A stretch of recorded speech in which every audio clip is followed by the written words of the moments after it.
Today we're going to talk about something that could make or break your documentary, and that is getting deep emotional responses out of your interviews, like this documentary piece I directed last year. Still don't want to believe it, that she has this rare disorder. I don't understand how I can be handed this little baby that I love so much and her not have a chance at life. There's an energy of love that Larry, she's special. She just sends off such an energy of love. None of us could imagine life without her. She's a gift. She's an angel. She's a gift from heaven. We love her. We count on our faith. Can't count on the doctors. We count on our faith.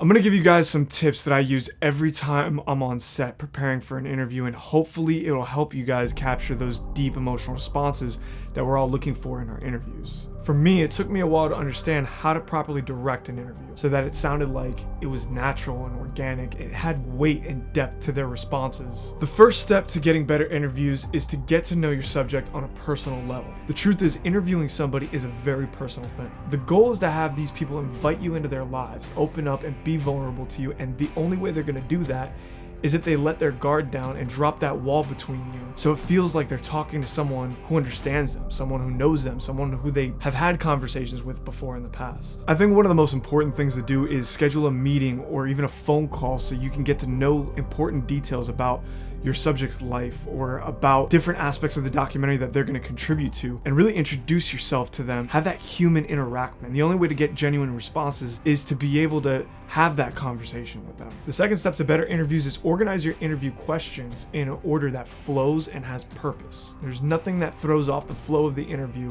like having your subjects answer questions that are jumping from topic to topic or forward and backward in time. It's your responsibility to understand the best way to direct the flow of the conversation. Step number 3, do not make them feel like they're on a set. Try your best to leave the interruptions to a minimum, because the more that you stop and you leave them time to think, the more they get in their head and they start getting out of the moment. General rule of thumb that I kind of always go by is make sure that you could roll the camera for at least an hour before you have to cut or interrupt the interview. You have to remember that they're not actors. They're trying to get this comfortability in front of the camera and in front of you and also in front of your whole crew. So another thing that'll make them feel uneasy is if you're sitting around, you're looking everywhere, you're maybe asking questions to the people on set, or you're fiddling around with the camera. Don't do that. Give them 100% of your attention, look them right in the eye, and engage with them in that conversation. You'll be surprised how much they're going to be able to open up, feeling like they're not on set, feeling like they're actually just sitting in front of you,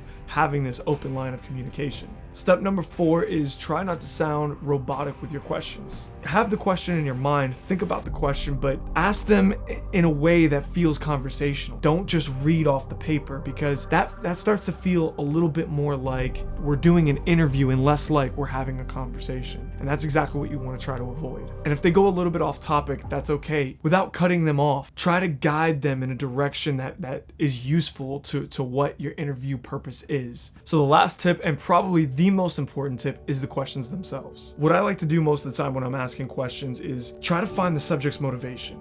What's their why? What drives them? You have to read between the lines. By finding this out, you could start to unravel their character, and you could start to unravel the DNA of who they are. And that's where you start to unlock some of the deep emotional responses. Another thing that I do is I ask my subjects, what were they thinking during a particular moment? Or how did that moment make them feel? If there was an important aspect in your documentary and it was like this big shift in their life that happened, how did that moment make them feel? What were they going through? What were the kind of thoughts that they were thinking? Did they feel alone? Did they feel isolated? And sometimes you kind of want to nudge them in a direction where you're like, hey, did you feel alone during this time?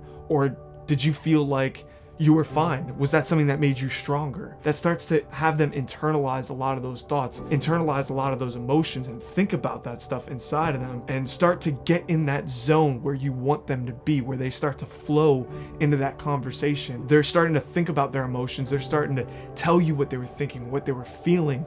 And that's when you get the real, true, deep emotional responses that you're looking for. And if you capture that on camera, that's where you want to be as a documentary filmmaker. The next time you guys interview, take some of these things into consideration, and hopefully it helps you get some great responses out of your subjects. Don't forget to like and subscribe if you haven't already, and I will see you guys in the next video.